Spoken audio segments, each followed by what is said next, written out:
ingin interview Balqis. Okey. Kat sini. Balqis. Boleh panggil Balqis. Berasal pada Selam Perak.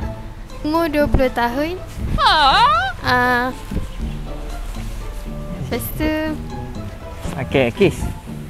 Apa nama lapangan terbang antarabangsa utama di Malaysia? lapangan terbang.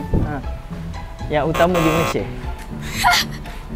Tak tadi pun buat-buat ni. Okey, apa nama bunga kebangsaan Malaysia?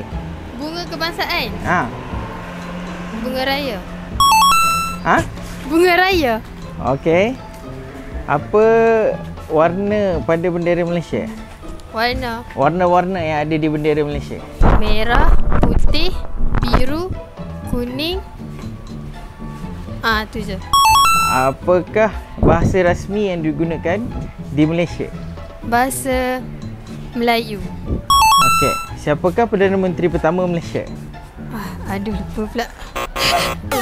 Ni soalan sejarah kan? Akis sukakan cabaran atau tidak? Suka.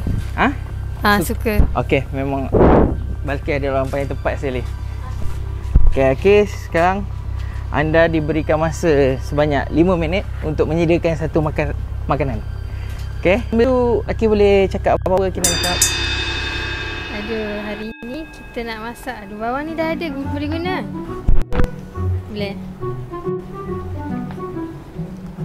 Hari ni kita nak masak Maggi goreng.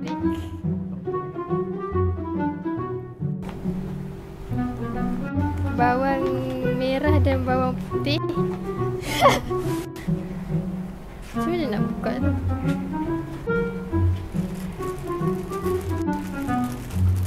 Dah 5 minit je ni. Tak payah. Macam mana ni? Okey. Tak ada tak apalah. Cuba.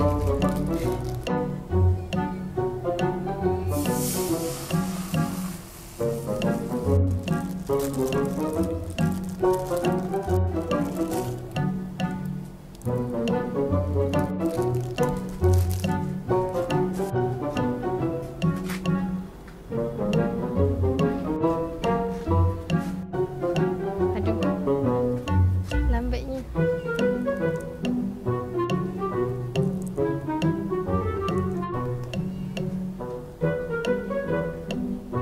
Lembab je.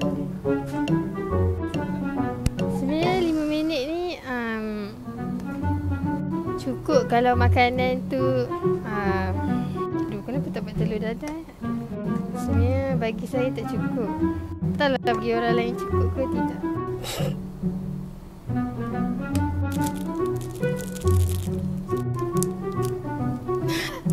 Jadi kita dah tak banyak masa. Kita buat apa yang jadi je. Okey, inilah masakannya. Aduh, sekejap. Hari ni saya masak Maggi tak goreng pun. Maggi malas. Sebab apa?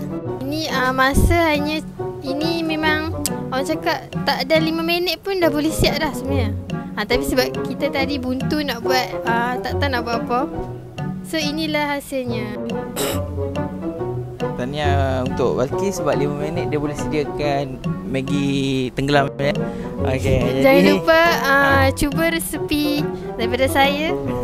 Maggi tenggelam. Ya. Okey, terima kasih Akis.